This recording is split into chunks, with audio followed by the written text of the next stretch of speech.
budget. Yesterday, Liberal MHA Paul Lane joined the ranks of those who want the government to scrap the controversial levy. He went against his own party and supported an NDP motion to scrap the deficit reduction levy, which can cost people up to $900. Now, Paul Lane, the MHA for Mount Pearl, Southlands, joins me live in studio. Good morning, sir. Thanks for coming in. Good morning, Fred. Glad to be here. So first of all, why did you decide to vote against your own government?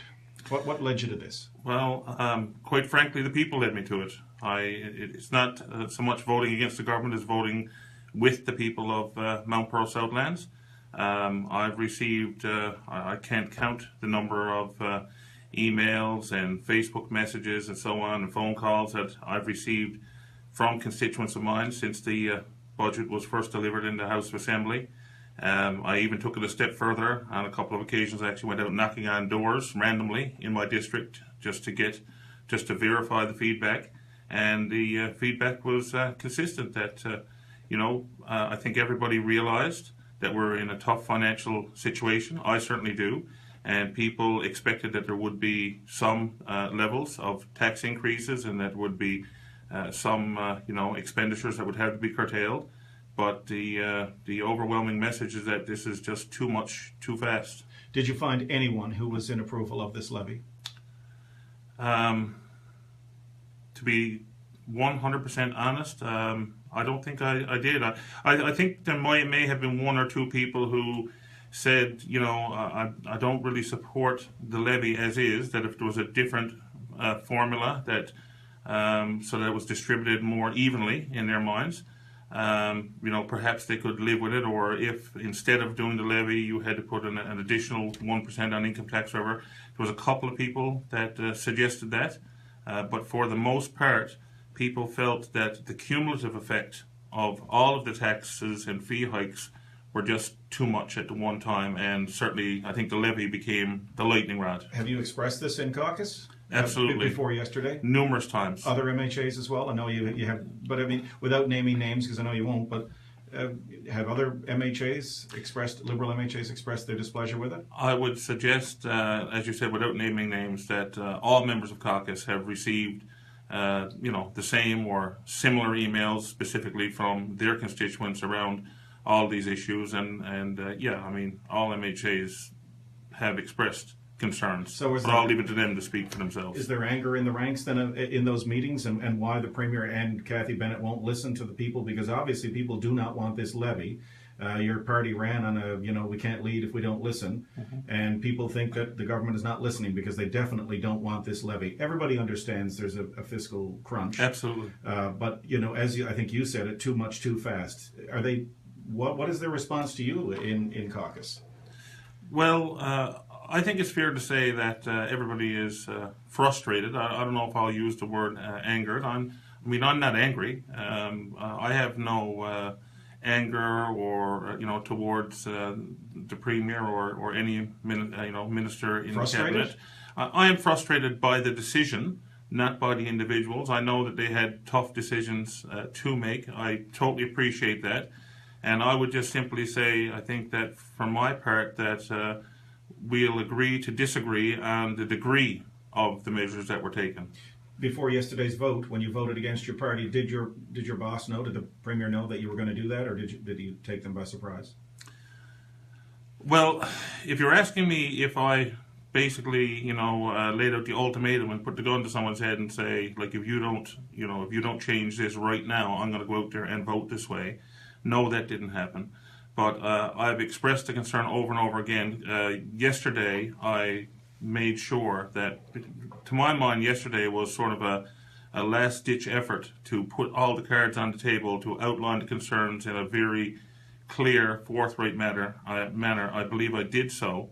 And to be honest with you, going into the House yesterday, it wasn't necessarily my intent to vote that way at that particular time. I was kind of mulling over my mind, well, perhaps we'll have another week will go by before we have the actual budget vote. And, maybe between that period of time, there'll be a sober second thought. Maybe there'll be another chance to lobby once again. But, as I sat in the House of Assembly and I listened to, members speak on the levy, and then reflect on the fact that, we were really told yesterday, like, there's no point in continuing to bring this up. Nothing's going to change. And so after listening to what was being said and considered the fact that I would basically have to stand up and support a levy, the very levy that I'm in on the other end into a meeting and so on, and saying we shouldn't have, then that would just be wrong. I just couldn't do it. What did the Premier say to you afterwards? Or did he say anything to you? I haven't had a conversation with the Premier at this point. What about the Finance Minister or other cabinet ministers? Did they express anything to you at all? No, to be honest with you, at this point in time, I haven't had any conversations. So I got scrummed outside the House Assembly. They went on, done their thing, and time I went up, people were gone or what have you. What are you expecting to come from this? Do you think you'll be kicked out of the party or kicked out of caucus for voting against your party? Well, I think if you were to look at things, traditionally how they go, I guess that's a possibility. I haven't been at this point in time. I have no intentions of, on my own saying I'm leaving and crossing over, as an independent or whatever the case might be. That's in the Premier's hands. It would be really, I think would be great actually for democracy if it could be recognised that, a member could actually stand up and speak on behalf of his constituents without sanction. But that's up to the Premier to decide, and whatever he decides, then I guess that'll be it. And I'll continue to serve the people of my district to the best of my ability for the next 3.5 years, regardless where I'm sitting. Does this mean you're going to vote against the budget altogether? If there's no changes, if it goes through as is, then I can't support it. But if changes were made, i.e. around the levy and so on, or other changes or combinations of other things that was more palatable for the people of my district and the province, well, then I would have a look at it. But if it stays exactly the same way that it is, then I can't support it. Any other backbenchers contact you since to say they support you and that they're going to do the same now? I've had a couple of conversations, because you do develop friendships. And so I've had a couple of conversations, people reached out and just asked me how are things going and so on. This is not a personal thing for me, never was. We're just agreeing to disagree on an issue, and a critical issue. And at the end of the day, I'm not the Mount Pearl. I was elected by the people of Mount Pearl Southlands to be their voice.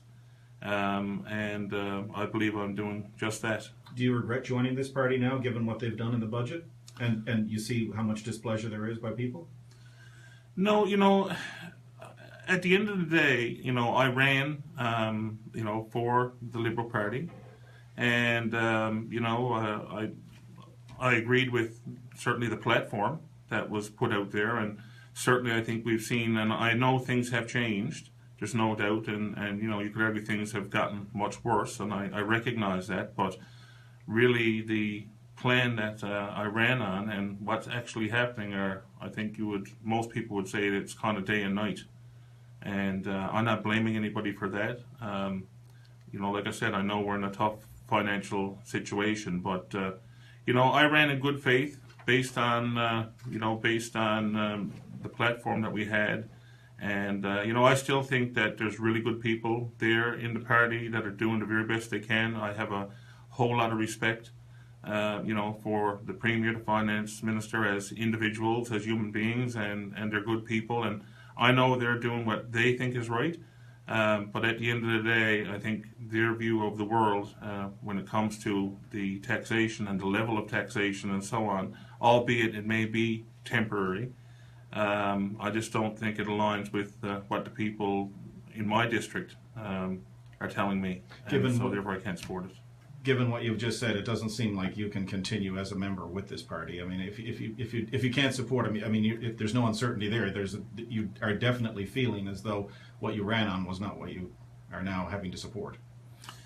Well, there's no doubt. I mean, if you were to look at the platform, I don't think anybody could argue. At one point we were talking about no HST increase, given that it was, supposedly a job killer. I'm not an economist, but now we're going from that to HST plus income tax hikes, plus a levy, plus insurance tax, and plus fee increases and so on. So, I don't think anybody can, honestly say that what was in the platform and what's happening are one and the same. They're certainly not. And like I said, I recognize that we are in a tough financial situation, and measures had to be taken. And I think that people I've spoken to, expected that. And I think that they were very much prepared to take some of these tax increases. They knew. I mean, we're not living here, we don't have our heads in the sand. We realize that.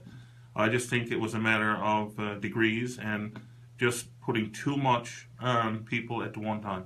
Paul Lane, thanks for coming in. Good luck today. Thank you, Fred. It's always a pleasure.